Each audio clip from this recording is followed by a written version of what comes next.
warahmatullahi wabarakatuh. Waalaikumsalam.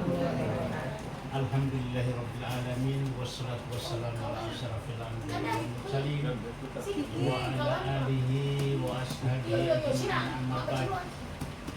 Pertama-tama marilah kita memanjatkan puji syukur kehadirat Allah Subhanahu wa taala. Allah yang senantiasa memberikan rahmat, taufik dan hidayahnya kepada kita semua, sehingga pada pagi hari ini kita sama-sama hadir di tempat ini dalam rangka acara manasik Bapak Kaimuddin bin Landewa bersama Reski Anggraini binti Kaimuddin, dan dirangkaikan dengan masuk rumah baru.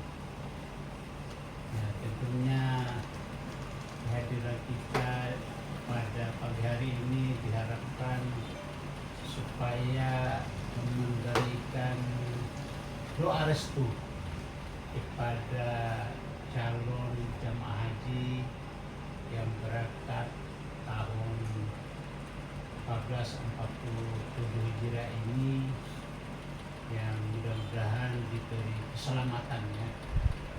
Selamat pergi di tanah suci dan kembali juga dengan selamat, dan insya Allah akan memperoleh haji yang mabrur. Kemudian selanjutnya juga kita doakan mudah-mudahan dalam masa baru ini, rumah baru ini tentunya diberikan keberkahan, membawa rahmat, rezeki panjang, umur sejuk kita tinggal di dalamnya, sehingga kita insya Allah akan memberikan ketenangan dalam pengabdian kita kepada Allah Subhanahu wa taala. Namun sebelumnya saya sedikitnya memberikan tausiah bimbingan-bimbingan dalam melaksanakan ibadah haji. Jadi pada prinsipnya kita melaksanakan ibadah haji itu harus kita luruskan niat dulu, ya. Niat itu segalanya. Niat mulai dari tanah air, kemudian sebentar lagi kita masuk asrama, dan sebentar lagi kita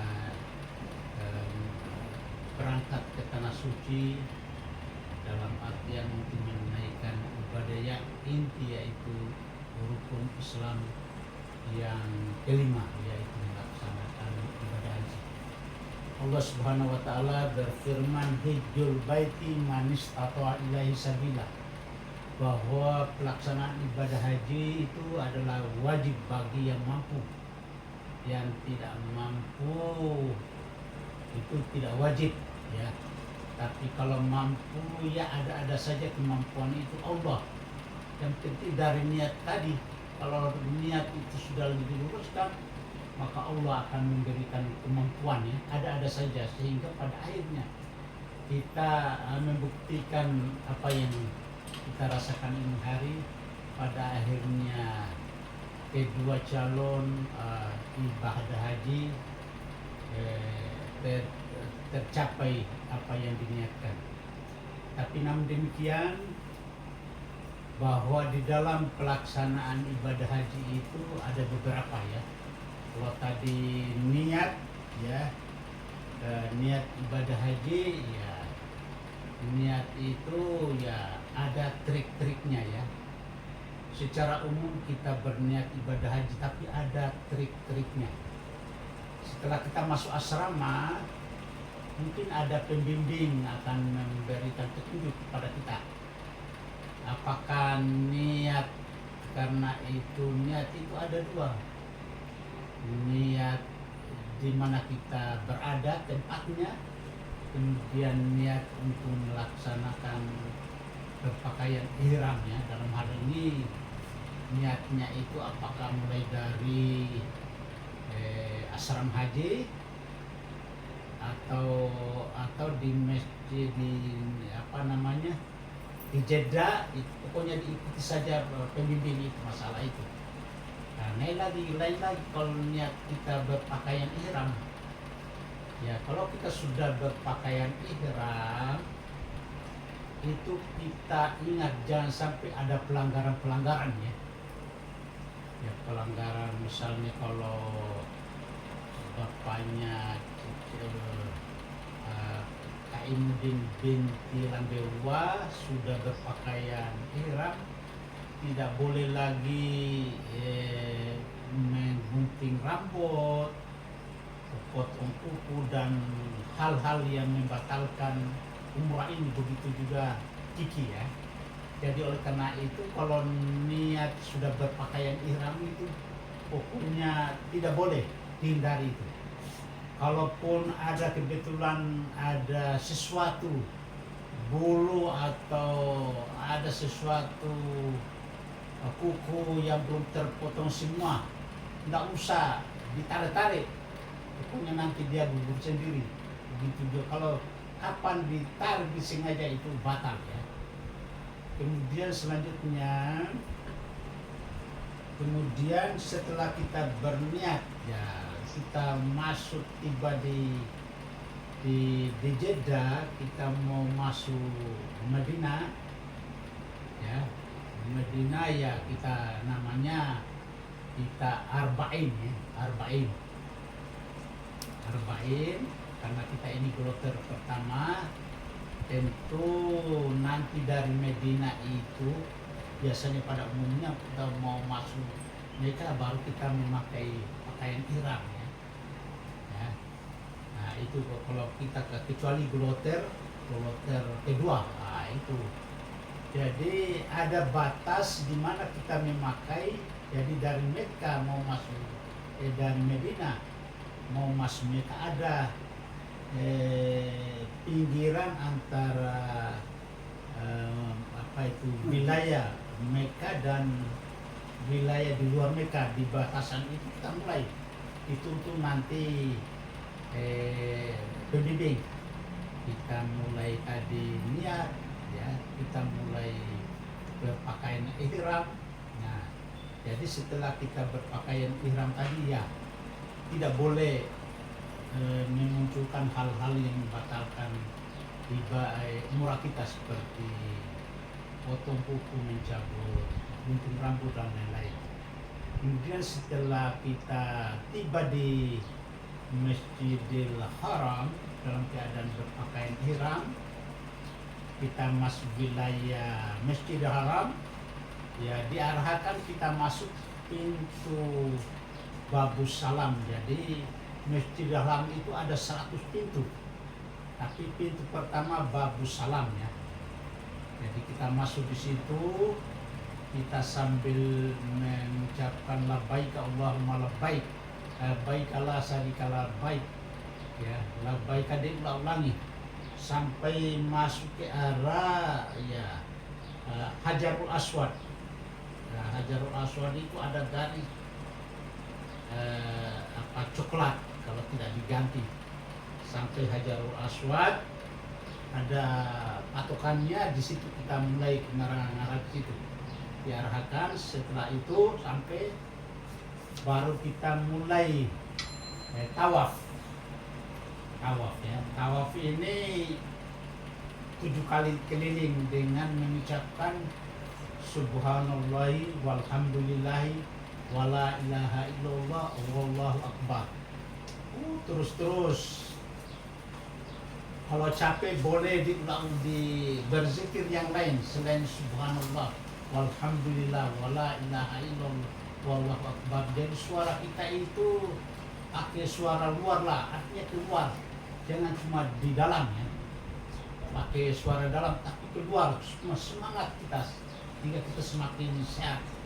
Jadi sampai kita kalau bosan boleh kita mengaji atau kita salawat Nabi sallallahu ala Muhammad sallallahu alaihi wasallam dan seterusnya sampai di rukun yang mani ada nanti petunjuk. Kita membaca Rabbana atina fid dunya hasanah wa fil akhirati hasanah wa qina azabannar. Jadi sudut ketiga kan 4 sudut.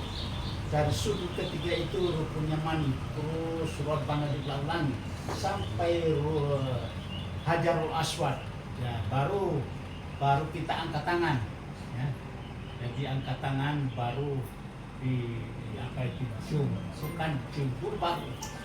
Jadi biasa orang terbalik ya, terbalik dalam misalnya baku cium sama apa dengan perempuan apa itu tidak terbalik. Jadi angkat tangan dulu baru cium, ya. Baru mulai lagi subhanallah walhamdulillah, pokoknya 7 kali. Ya setelah 7 kali ini baru karena ini banyak orang ya kita mundur di kalau bisa memungkinkan di belakangnya Hajar Ismail kita salat sunat 2 rakaat. Ya setelah itu baru kita berdoa, baru kita masuk sa'i ya, sa'i dari Safa dan sampai Marwah. Jadi sebelah ambil kita mulai start ambil arah kanan, ada nih itu petunjuknya. Baru situ kita berdoa, apa saja kita berdoa. Baru kita mulai start. Jadi kalau kita berdoa itu selalu menghadap ke Ka'bah. Baru kita mulai start dari Safa ke Marwah. Pokoknya berzikir karena Allah ya, berzikir. Ada lari-lari kecil bagi laki-laki, ada tandanya itu tanda hijau. Sampai di hijau yang berbatasan, setelah itu kita jalan sambil berzikir kepada Allah. Tiba di sana berarti sudah 1 kali putaran dari sa'i dari Safa ke Marwah lagi. Sebelum kembali lagi ke Safa ya menghadap lagi. Pokoknya apa yang kita minta berdoa. Jadi begitu 3 kali, pada akhirnya 7 kalinya kembali lagi ke Marwah. Baru setelah itu kita berdoa lagi menghadap, baru kita keluar, kita cukur rambut ya.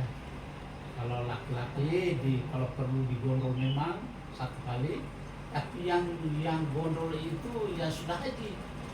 Biar teman kita boleh, tapi yang sudah haji. Kalau belum haji jangan, tidak sah itu.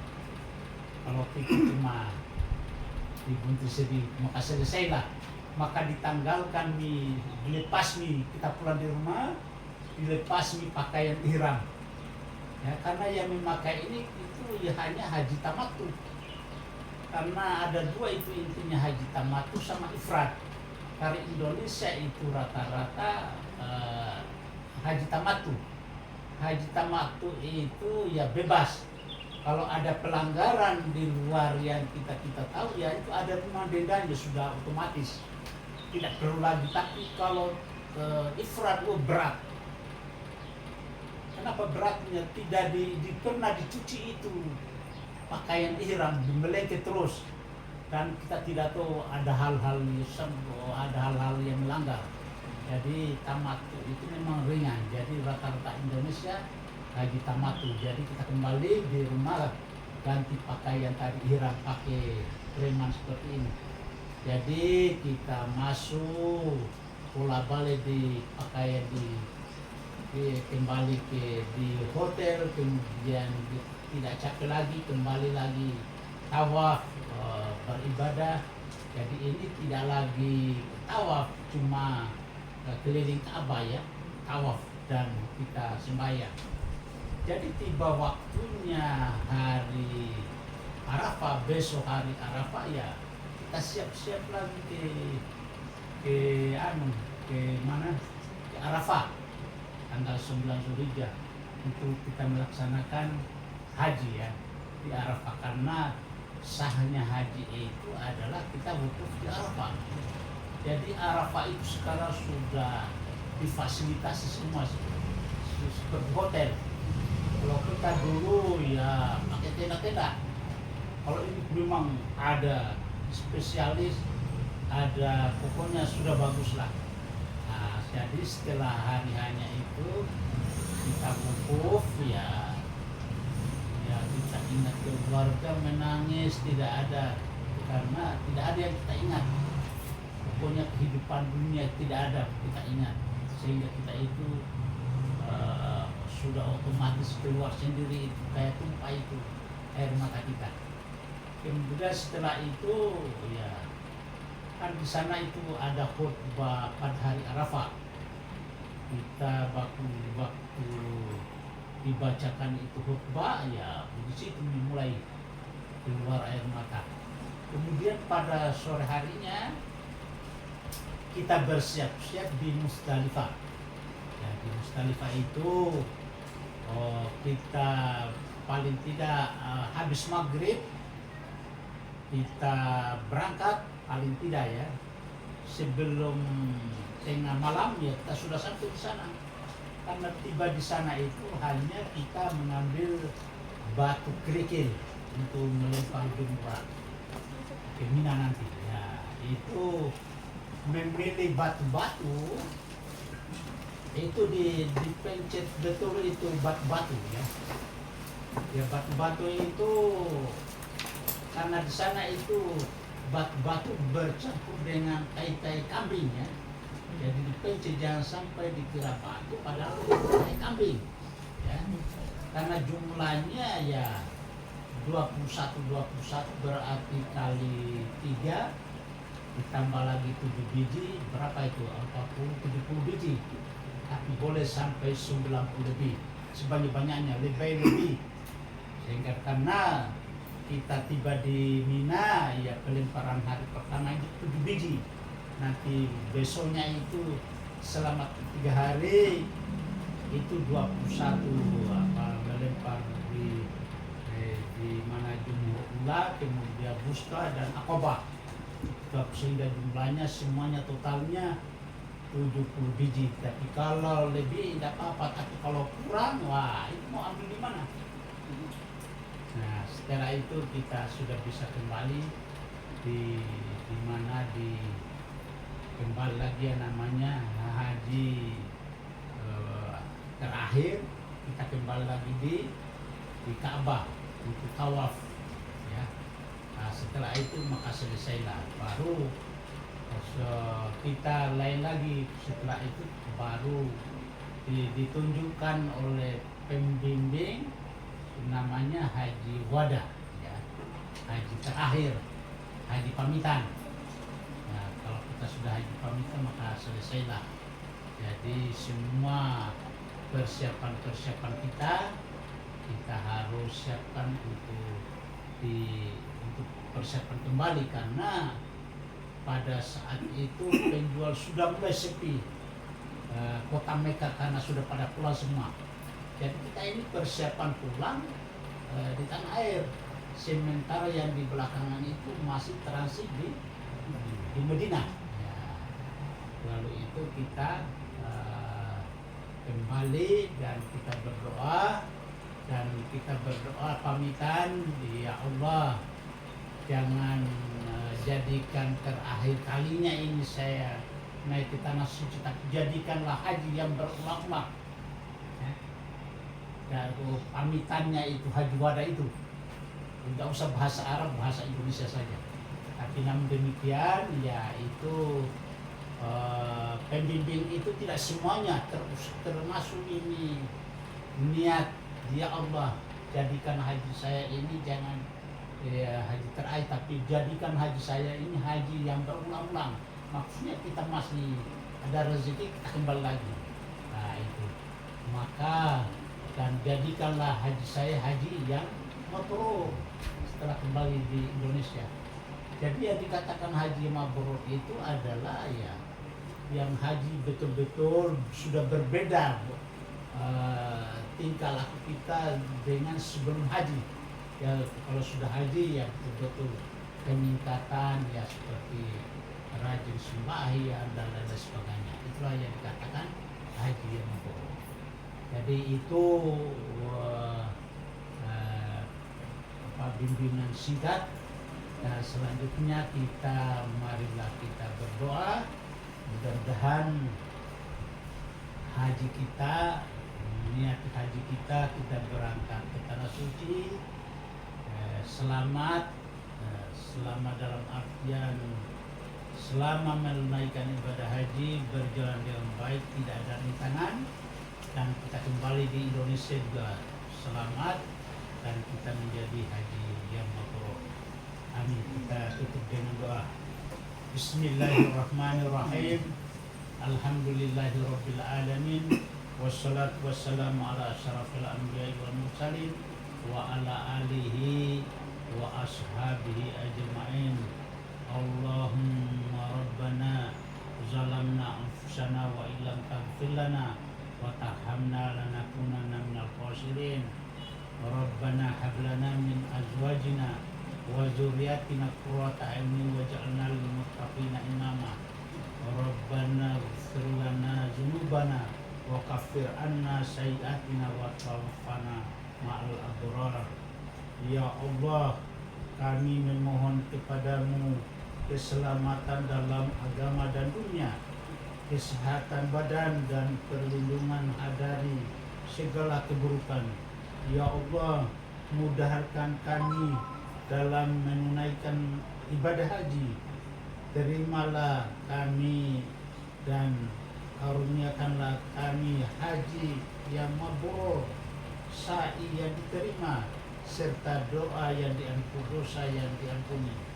Ya Allah, kami memohon kebaikan tempat masuk dan tempat keluar. Dengan nama Allah kami masuk, dengan nama Allah kami keluar, dan kepada Tuhan kami bertawakal. Ya Allah, berkahilah rumah ini, jadikanlah rumah ini rumah yang penuh berkah, aman dan tentram. Lindungilah kami di dalamnya dari setan, musibah, dan segala keburukan, serta jadikanlah rumah ini tempat bagi kebaikan dan ketaatan kami. Rabbana atina fid dunya hasanah wa fil akhirati hasanah wa qina azabannar. Walhamdulillahirabbil alamin. Assalamualaikum warahmatullahi wabarakatuh.